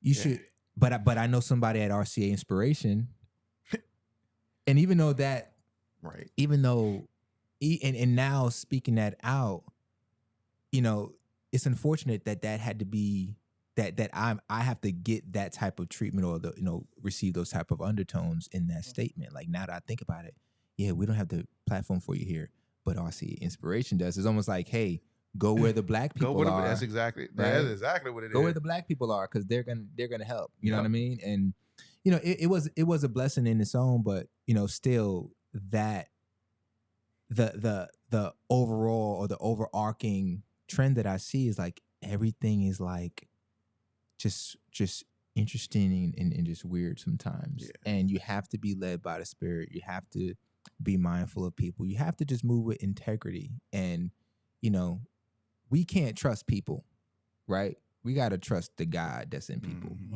or the God that we know, right? So that's kind of how I had to move in the Christian music industry, because there's people that gatekeep, there's people that, you know what I'm saying, they politic, but I also had to remember that it's a business too. So if you're in business, there's just certain things you have to do when you're in business to be successful. And I'm not talking about selling your soul and acting all crazy and doing things that's going to mess up your eternal life. Right. But what I'm talking about is that, there's certain games you have to play to get to certain levels you want to be. And what I mean by games, I'm not talking about playing with people, but like, if you're in the restaurant business, that customer service is going to be your bread and butter. There's certain rules of engagement. There's rules of engagement. There's rules of engagement. There's certain things, like, you can't serve a dirty plate, food on a dirty plate. You're going to go out of business really quick. You need to make sure you're on point with that stuff. You got to move with integrity. You got to move with a certain vigor with everything that you do. So I've learned that as well in my experience, that even though I'm making music that's faith-based and Christian, of course, have your business intact. But like, I know that y'all not gonna see me talk about certain stuff. I'm not gonna do certain things because it's just not in my character. Right. You know what I'm saying? I'm gonna present myself accordingly. So there's a lot of stuff though that happens though behind closed doors, on people's phones and emails in the Christian music industry too. So I just want to put that out there. Yeah, my perspective is that it's the same. It's the same. It's the same. It's whether you're a Christian rapper, R&B singer, country artist, Christian country, it's the same. Because it's the same music business, right? RCA owns regular RCA, or regular Sony owns regular Sony, and they have Sony Inspirational. Same people, right? Same people, same organizational structure, same everything, same contracts. There's not a contract that says, oh, if you're a Christian, then this is how we do business. Or if you're a secular artist, this is how we do business. It's the exact same. Literally, it's the exact same. Things happen in the Christian world that happen in the secular world, right? Christian artists don't get paid. Some of them don't get paid. Some of them, I mean, it's the same. Yeah. Humans are humans. Humans are humans. You have humans running these types of businesses and structures, right? And so they do the same things. Now, should Christian artists and Christian organizations have a higher set of moral standards? Absolutely. For sure. Of course. Are they fallen people? Absolutely. Will they try to rob and steal? Absolutely. I mean, because we are fallen people. So yes, well, that's still. I ain't even gonna go into no stories, right? Because I come from the. Well, let me make sure I say this right in case somebody watching out there. I ain't trying to tell no lies. Right. Yeah. I come from the Christian hip hop community. Right. So that's how I got into music production. Right. Was producing Christian music. Dope. And so a lot of my friends are Christian producers and artists, or I won't say friends, acquaintances. Okay. I have 2 friends that are Christian, well, 3, Christian 4 maybe, but right. I got to keep counting. And you hear stories, right? Because they all have gone through certain things in the Christian space. Yeah. Oh yeah, it happens. Yeah. To answer your question, Johan, say, it happens. Yeah, there's beef. There's beef, but you're not. It's not going to be on a tabloid. Yeah, it ain't beef. It ain't beef like Kendrick and Drake. Nah. Yeah, no, I know that. I really needed to know that, because I'm a A&R, so I literally needed to know that. Yeah, they don't got beef. They don't got beef like what you see happening right now between like I know. Kendrick Not Kendrick and Drake type level, or Jay-Z and Nas type level. But there are people within the Christian world that don't do business with each other. They don't like each other. Yeah. Right. And that's okay. You both go do you. You don't gotta like each other. You're not working on projects together. That's great. But they're not gonna get into fights. They're not gonna call each other out on albums. I mean, well, what are they gonna say? What? Yeah, that's exactly. My God got my back more than he got yours. Yeah, that's what are they gonna say? Like, you know what I'm saying? Yeah. I'm like, what they gonna say? No, like, but that's like Jesus that's blesses me more than you. It's R&B. You know what I'm saying? Y'all supposed to be peaceful. Yeah, it's a different vibe, man. Like, and just to tag on what you're saying, man. Like, I'm experiencing some of that. There's people that you might want to extend to and work with, or kind of do business, do songs, all that stuff. There's still business, politics. There's still some of that. Maybe I don't know it yet, but it's still some of that. Man, I don't like that dude. There could be somebody right now like, I hate Kennis. I don't like his music. I hate his voice. I hate his style. I hate Kennis. But I'm not going to tell him because I want to still operate in a certain way. Right. But when I close my door or when I hate him. You know what I'm saying? And but that's human, right? Like we can't denounce the fact that we have human emotions.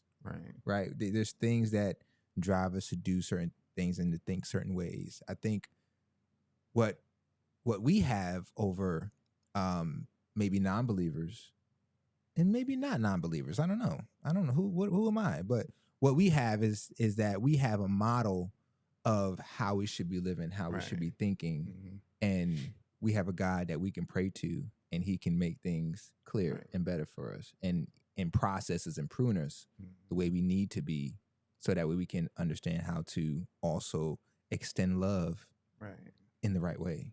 You know what I mean? So no, I agree with that.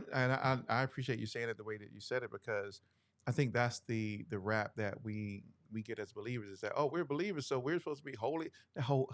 That's the phrase that holier than thou. Seriously, if I had to hate something, I hate that phrase.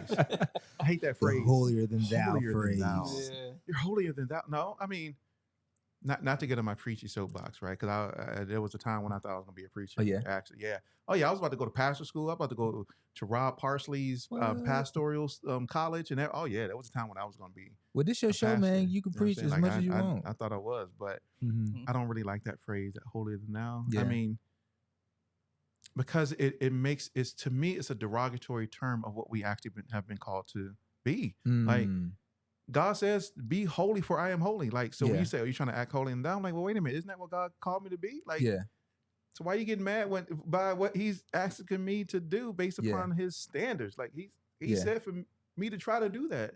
But the phrase is in reference to pointing out things that other people are doing and then condemning them. Based upon those actions. There's an arrogance that tails that phrase. Like, I'm perfect. Yeah. Like, no, I ain't no way that I'm perfect at all. Only perfect person is Christ. Like, I'm not perfect at all. Like, but He does call us to point out if there are differences, if you see your brother sinning, I'm just gonna let you continue to do that. Yeah, no, I can't call you. Only Rick Ross. What he say? Only God can judge me. Okay, yeah. If God is judging you, man, you look. I'm just saying, like I'd rather have somebody check me first. Check me first before I let God judge me. Let me know. Hey, brother, you going down a path that I don't think you should go down. Like, right? I'm gonna hold you accountable to that. Like check me first. Yeah. You know what I mean? And I think, you know, when we do have like brothers and sisters in Christ and our counterparts, I think that holier than thou statement comes into effect when you move in a way that you're like judging others, you're condemning others, you have this arrogance about you that you can do no wrong. I think if you lock into your mind like, yo, like I'm fallen, like I'm not perfect. I think there's a humility that comes with that. Yeah. So that when you do go to check your boy, you know what I'm saying? It's not like, you know, you shouldn't be doing this on the Sabbath. You know, you shouldn't be fornicating. You know what I'm saying? There's a certain, hey, bro, man, come on, what you doing, man? You know what I'm saying? Like, there's friends that I have that, you know, sometimes they trip up, but I ain't smacking them with the Bible. I'm like, bro, don't call it, bro. Like, don't do it. Don't do that. You know what I'm saying? I'm telling you, man, it's not gonna be good. Like, you know what I'm saying? You know it ain't gonna be good, so don't do it. Yeah, and then I got people that talk to me, yo, Kennis, you gotta think differently about this thing you might be doing. You know what I'm saying? Yeah. So that accountability, man, is huge. But you gotta have those people in your circle. Yeah. I do think it's when it's positioned from a place of arrogance and pride and look at me, I'm over you, or I have it all together when you know you don't. Yeah. We are falling. Yeah. Boy. I think that's why those street preachers get so much slack, is because they kind of come across like, you're going to hell. You're going to hell. You're going to hell. And it's like, well, dude, who are you to know, first off? And secondly, who are you to quickly judge when you might have some things you're doing that could send you to hell too? So I think it comes, you got it. You know what I'm saying? You got, if you're going to be bold like that, be bold in your beliefs and how you want to spread the word of God, but also be mindful that there's people that probably never heard the word of God. They don't think that what they're doing is bad. They think that they're a good person, or they think that they might have a relationship with God. Like, you got to reach people with love, because Jesus didn't roam the streets talking about you're going to hell. I was going to say the same thing. And he probably knew who was going to hell too. He was like, yeah, that person going to hell. Because he actually told a Pharisee, he said, I have much to say about you. I have much to condemn you for. I was like, oh my gosh. There's a lot that I know. He was like, he said, I know everything about you. Yeah. And he was like, the Pharisee was like, who are you? And Jesus said, I have told you since the beginning who I was like, oh my God. Every time I hear that, I'm like, yeah. And he still crucified his tail. He still, of course, it was destined to, but he still was like, we're going to still crucify this guy. Exactly. Even though he's just said what he said. Exactly, but man. So the more we can model our lives to be, you know, I want to say Christ-like, or, you know, we can really understand how we should be living, man. You know, can't no church or anyone say any different. Right. Like, you get it straight from the source, and God'll reveal those things to you. You know what I mean? So, that's right. Yeah, man. Look, you got a couple more minutes? Man, I'm here. I'm off today. I'm not doing nothing. Look, I got a couple more questions to ask. I got a couple more stuff to ask. For sure, let's go. How'd you get on Sunday service? Sunday service. Yeah. So it was a friend of mine that reached out to me. So I did background vocals when I was in LA too. I had the opportunity to work on The Voice. I did some backgrounds for a dope singer, awesome. This girl named Kyla Jade. And this other guy named I believe it's John Buchanan. My cousin. It's your cousin? Yeah. That's your cousin? Nah, it literally might be my cousin. My last name Buchanan. So, well, this guy was more fair skinned, blue eyes, brown hair. Oh shoot. Trust me. Never mind. You know, back in the day, them back in the day, they see them brown sugars, they be like, hey. Them brown sugars. Hey. But yeah, man, I had the opportunity to do that. And, you know, again, just building network, building relationship with people. So somebody was like, hey, man, this is a great opportunity, man. You need to, you know, go ahead and audition, send your stuff in, send my stuff in. They wanted to book me as one of the singers. And when I got there at New Birth, it was crazy because I got a chance to like see like How was that? Kanye. New Birth? Is that Eddie Long? No. No, this is Jamal Bryant. Jamal Bryant. Pastor Yeah. Jamal Bryant. Oh, that's here in Atlanta. Yeah, Jamal Yeah, it's here in Bryant. Atlanta. Yeah, Yeah. Jamal Bryant. And my sister went to that church though. Yeah, oh, yeah, it's Jamal Bryant. Yeah. Now that's a mega church. That's a big church. And that's the thing. Like he was talking about the mega churches. Like just like he said, it's way different. That's a huge church. What's my next question? I didn't like it. So, but yeah, man. So you know, shout out to New Birth. But Kanye was there, and I got a chance to like just see him in action in that stretch of time when he was doing that album, and to see like how I don't want to say serious, but he did things he was very serious. It wasn't about like putting on a show for him. At that time, he was very, very serious. I can't say that everybody was serious like that in the room, but for the most part, he was. And yeah, man, it was a great service. I'll say that it was a great service, amazing opportunity to sing, man. Just to look around and you have the whole congregation singing and worshiping. Right. I think that for someone like Kanye West to have that connection to be able to usher in the spirit like that was kind of like, okay, God's using him at that time. I'm pretty sure there's people that got closer to God because of some of what Kanye West has done with that collective and that event. Now what Kanye West is now, I don't know. Right. There's a lot of talk about that. You know what I'm saying? But we pray for the brother. He's human just like us. He's human just like us. And yeah, because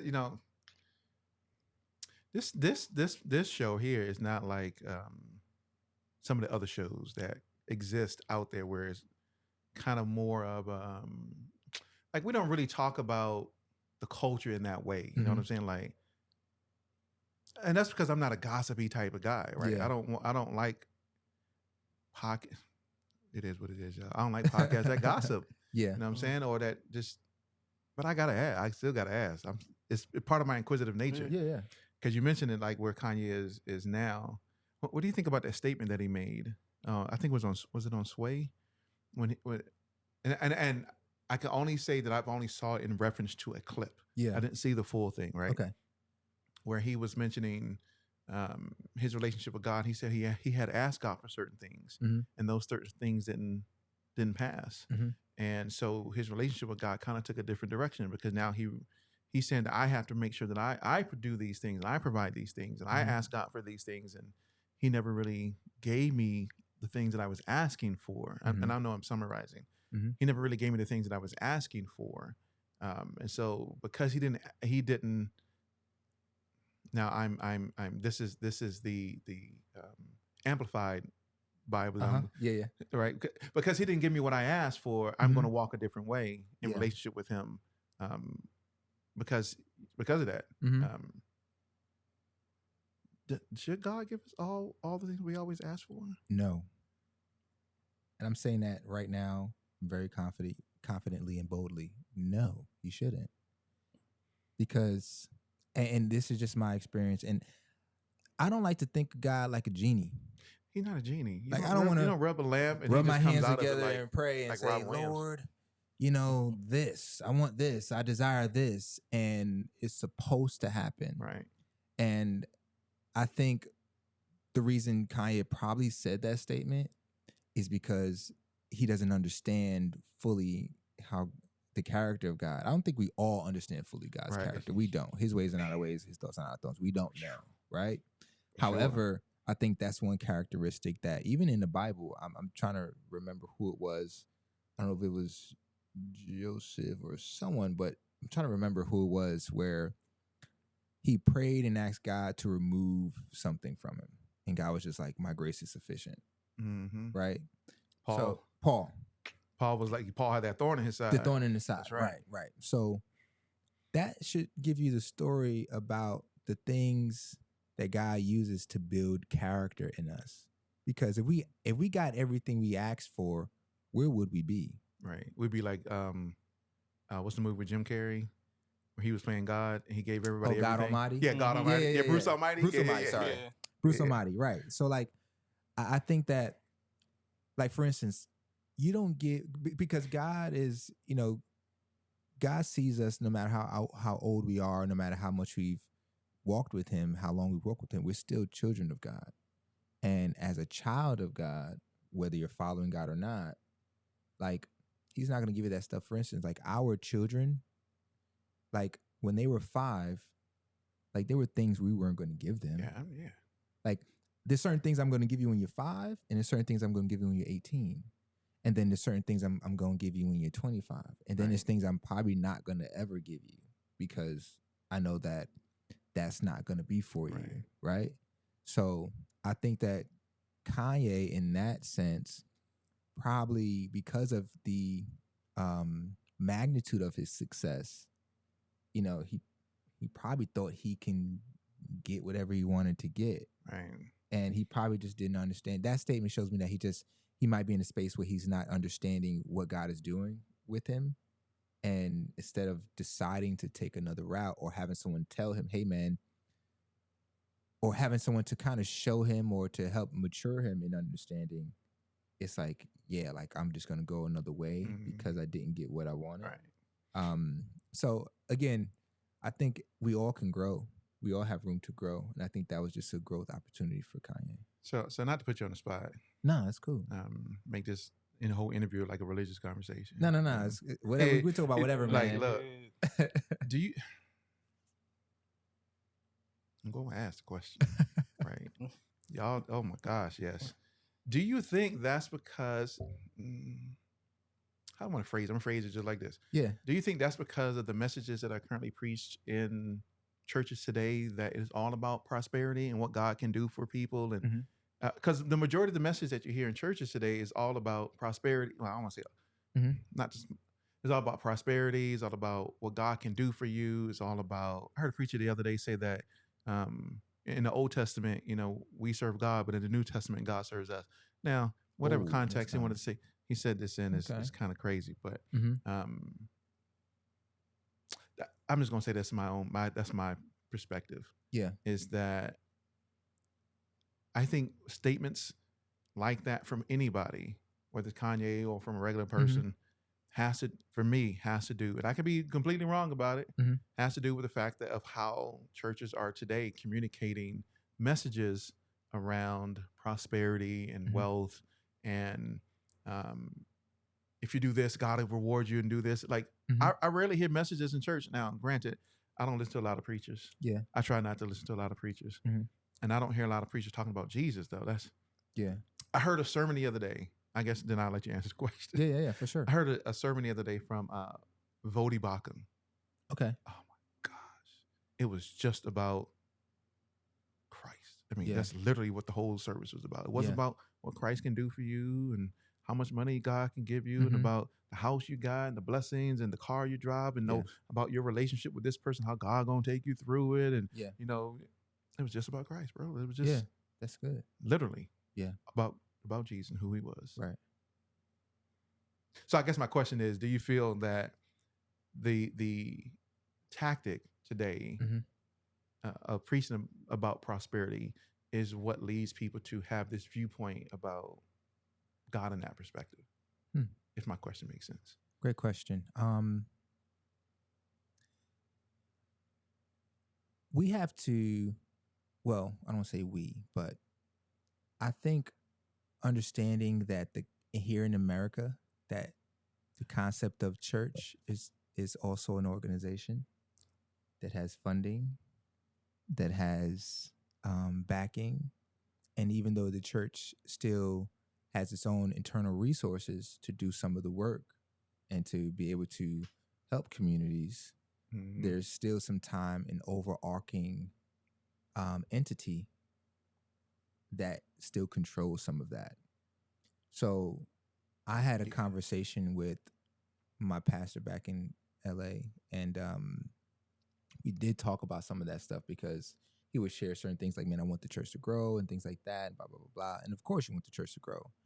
And there were other churches or other pastors that he grew up with that are like huge now, right? They, you know, some of these guys, you know them.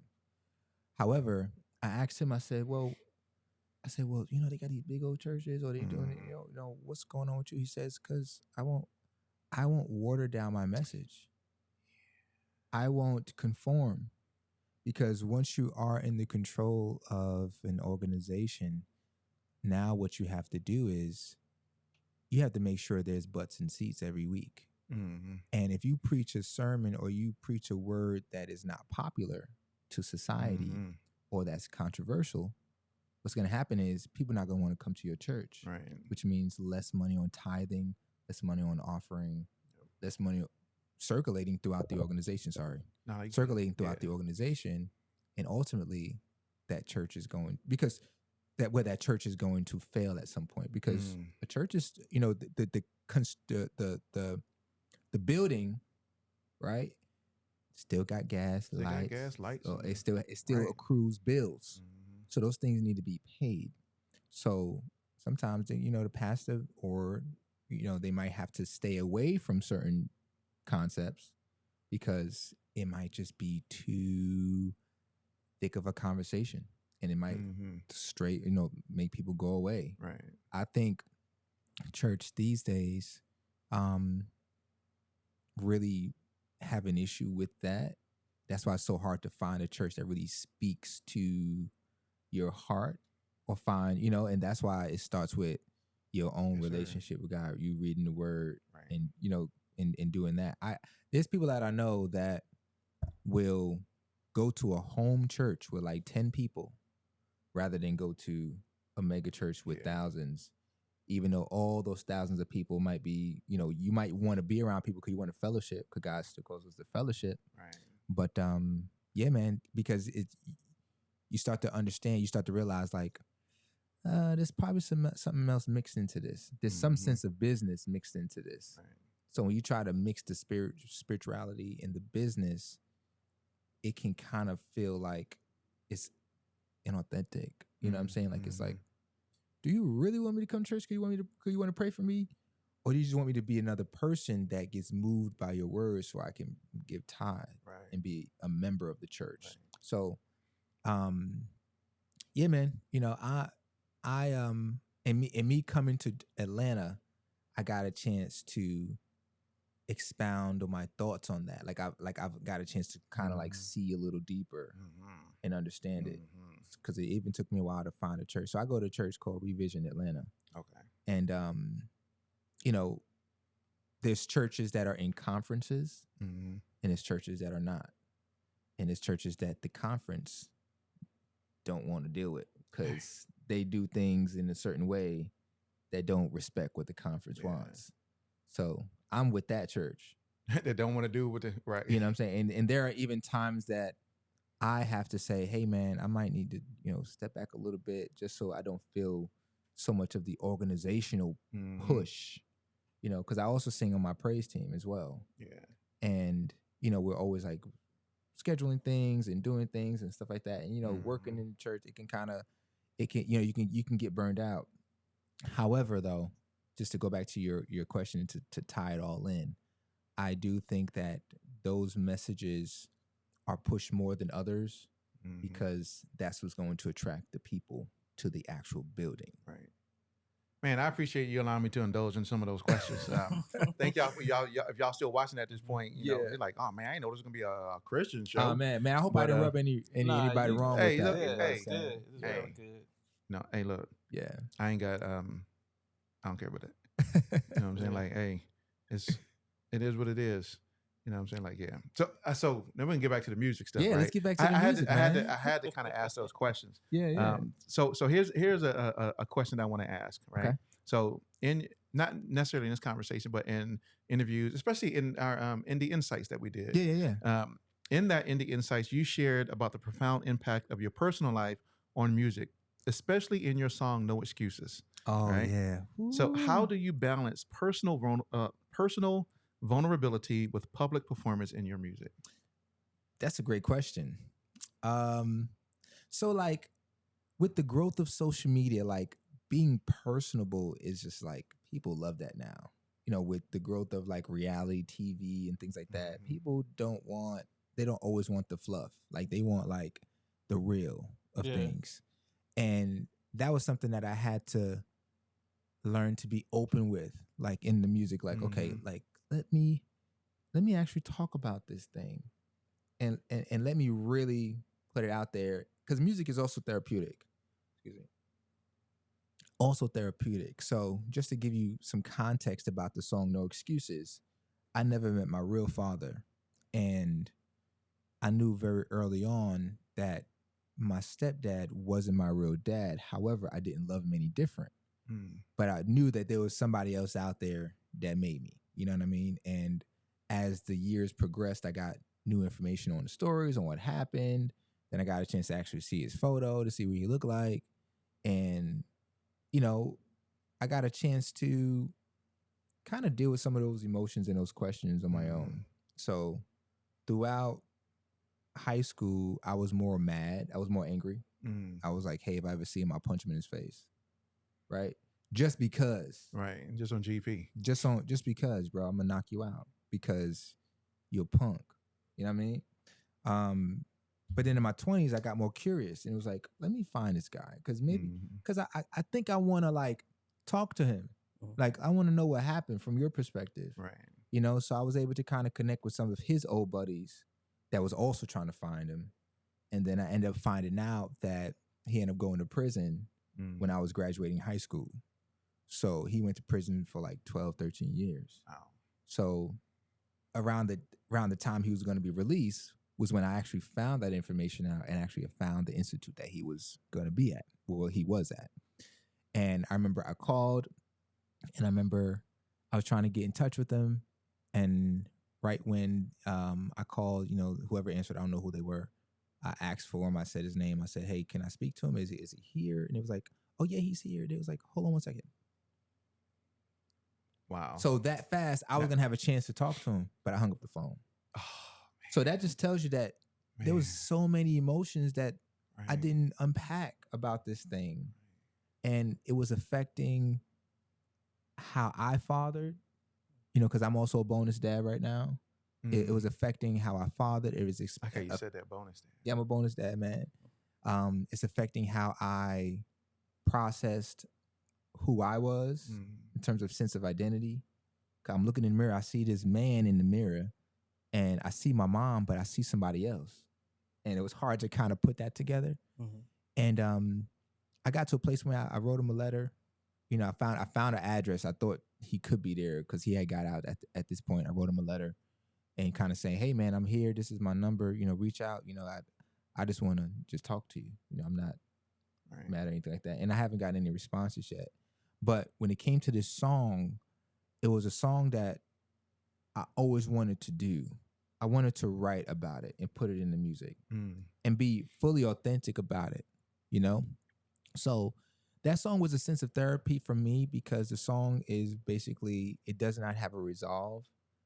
Just because I'm a man of faith, a man of God, I didn't go, this happened, but God. It was just more like, I'm going to get you out of real raw.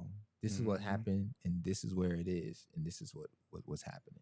And then I also did a short podcast style series about Which it. was so dope.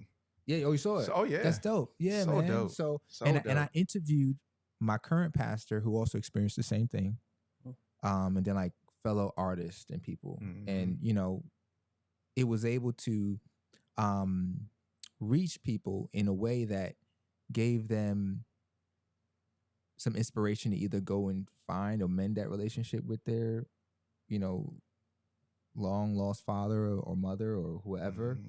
And it also helped me to release it. Like, I didn't just release the song, I actually released it from my being and put it out there, and kind of like, almost like when people, what do? They light the lantern. And they put it in the water and they just let it go. Yeah. That was No Excuses for me. And so now I'm at a place in my life to where, hey man, if he's still alive, you know, I pray that God is blessing him. And, you know, I'm gonna let God orchestrate this at this point. You know what I'm saying? So about putting personal into professional, I guess. I think it's important to be able to find things or to share things that, you know, will resonate with others. And, you know, because you never know, someone is experiencing the same thing you're experiencing. Exactly. So that song wasn't a Christ-centered song. I don't even want to say it was a Christian song, but it got placed on New Christian Friday like 3 weeks in a row on Spotify.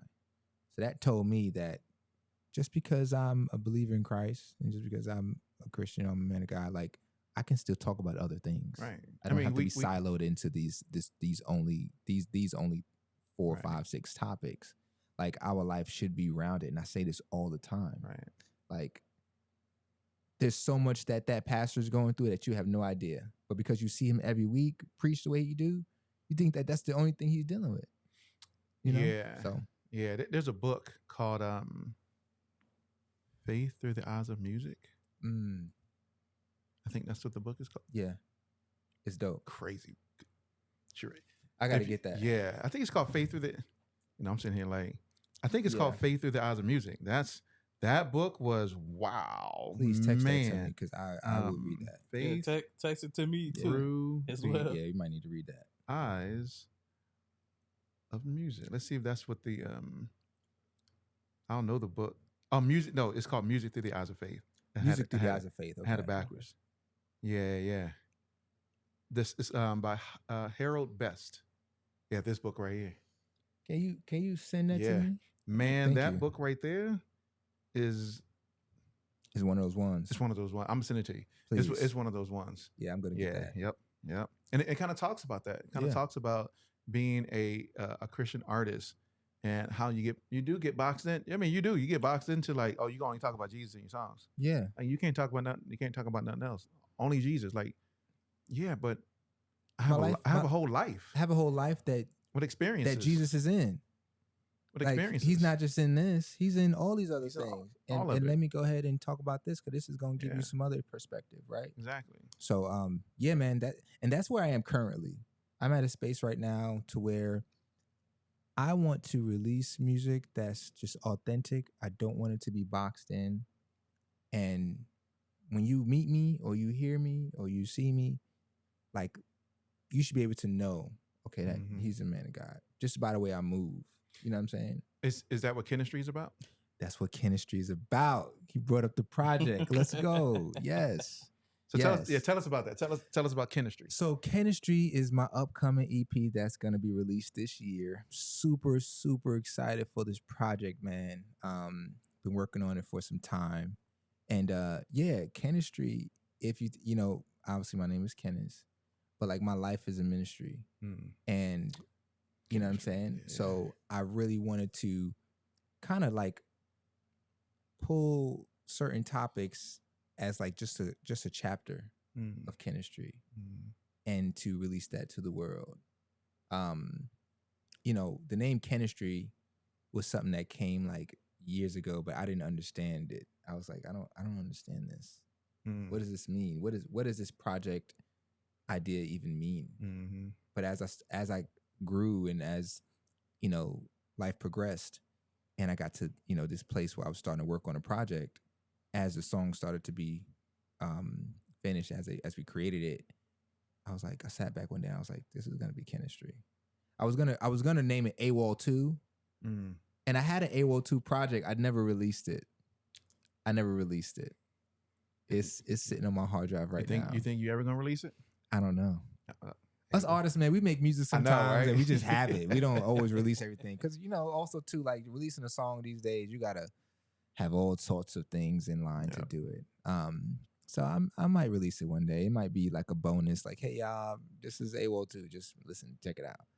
But Chemistry, man, is a project I'm super, super excited for. Just because, again, it's like that lantern being lit. Like every time I release a song, I feel like it's that lantern being lit, like here, and it's, I got a chance to work. So I work with a writing team called Free Spirit Mavericks. A guy named Kamo Shamal, amazing artist and songwriter. We actually got a session after this. Okay. But yeah, I tapped in with him. My wife is on the project too. So, Godfidence is going to be on the project. Oh yeah. She also kind of helped write some of the records on there too. And then I work with some amazing producers and engineers. There's this guy named Mantra who's super dope. There's a guy named Devin O'Bannon, who's like one of my boys who's in my wedding. Like that's one of my guys. He produced some records on the project. And I work with some mixage engineers from Nashville. This guy named Gregory. We call him Gregotron. So shout out to Gregotron. Shout out to Dan Shike for mastering. And yeah, man, we're just excited about it. I think I'm more excited to just share some more stories and more perspectives, you know. And this is like, I mean, you can call it R&B, call it pop, you can call it faith-based. But yeah, it's a dope project. I can't wait to release that. Oh yeah, I can't wait. It's gonna be fire. When's it coming? So we're slating for like August or the tippy top of September. Okay. Yeah, I'm actually releasing. Come on, August. Yeah, you August, know what my I'm saying? birthday month. I was about to say come on Hey. September because September's mine. Like yeah. So do you believe in? I don't think you believe in horoscopes or like birthday or like what do you call it? Astrology, signs, like, astrology and things like that. Not really. Okay, good. Because like I'm a Leo, but yeah, I might as well say I am a Leo. You know what I'm saying? Yeah, yeah. Like I care about people. You know what I'm saying? So it's one of those things. Yeah. But I'm not all the way like a Leo. Yeah, some people like they'll be so dialed into that, like it like becomes their whole their identity, right? Yeah. I think that there are personality types. Of Yeah. course. I think the Leo, like when There's personality types within that, Yeah. you know what I'm absolutely. saying? So I ask, so Leo, Virgo, yeah, but I don't believe in the allowing the astrological signs to dictate Of how course not. you interpret your world or Right. behave or your actions and thought processes. right, I'm a Virgo. Yeah. And there's characteristics of what a Virgo is, and Yeah. those characteristics line up with my personality. right. And so But there's other life experiences, Yeah, that kind of add to it to Exactly. make you like Exactly. who you are. Yeah, you're Virgo, man. So my brother's a Virgo, my wife's a Virgo, my brother's a Virgo. One of my best friends from high school's, she's a Virgo, and yeah, like Virgos are cool, man. I connect with fools. I don't meet a lot of Leos though. Yeah, my brother and sister are Leos. My mom's a Yeah. Leo. So That's y'all crazy. all the And my same. dad, my Dang. dad was born 2 days before me. What? Yeah, So yeah, so when you was growing up, that house was just like a it was was- kind of crazy, but Yeah. it wasn't like how Leos are supposed to be. Like yeah. my brother, he's a physical therapist, he's a bodybuilder. Mhm. My sister, she works at a bank, she's a preacher. Mm, You know what I'm saying? So this is one of them things. We Yeah. all were different. yeah, that's Mhm. dope, man. See that Yeah. individuality. You know what I'm saying? Individuality. It That's is right. what it is. Individuality. Well, yeah, man, I can't wait for the project to drop. Of course, I've heard and listened to a whole lot of songs Yeah. that you've put out. I mean, Confidence, No Excuse. I mean, because we did the Indie Insights, Joyce. So Right. I absolutely was listening to Oh, all man. of the body of works, and even all the new stuff you've been posting on your Yeah. IG and stuff. So that's Yeah, there's a That's new single dope. coming I too, can't man. wait. There's a new single coming too, man. So off of the project, we released Authenticity. which is- authenticity. That's right, Mhm. authenticity. Authenticity, because Yeah, that yeah. was like the first wave I wanted to share with people. Like, okay, like this is the Kennis you guys are gonna now get. Not saying you weren't getting him before, but like Right. I'm gonna be bold about that. Mhm. So this is like just Authenticity, which is just like real raw thoughts to the Lord, and I'm just sharing some stuff out there. Right. The second song that I released recently was called For the Good. You know what I'm saying? Which is like a ballad. One of my first ballads that I released. I don't do a lot of ballads. I might do mid tempo, but yeah, this is the ballad, man. So Authenticity is actually charting right now, which is really, really dope. Yeah. I'm excited about that. Sure. It just got pulled into the Avidity Awards as a nomination for Song of the Year. So I'm It's a excited dope about song, that. though. Man, I appreciate It's a that, brother. dope- It's a dope. If you haven't had a chance to listen to it, like you gotta listen to it. Yeah. And for those watching, like pull it up. Like it's a dope track. Yeah, listen to that joint, man. Like who produced that mug? Cause that's Yeah, so there's a guy named Mantra who produced that record. yeah. And then my guy Greg mixed it, Dan mastered it, and I co-wrote it with a girl named Aja Kamo Shamal, like I mentioned earlier. Mhm. And it was dope, man. Yeah, it's a dope Yeah. track for sure. So okay, last question. For sure. Where do you see yourself? Well, I don't want to ask where do you see yourself. What kind of legacy do you truly want to leave with your music? Man, I want to leave a legacy that speaks to the person being who they are and creating from a real place. No matter where you're from, what you've done, you know, all these things that could add to your life negatively. I want the music to be able to speak over all of that and to be able to leave inspiration for people to know that, yo, you can be yourself. You can create the way you desire to create no matter where you're from. And that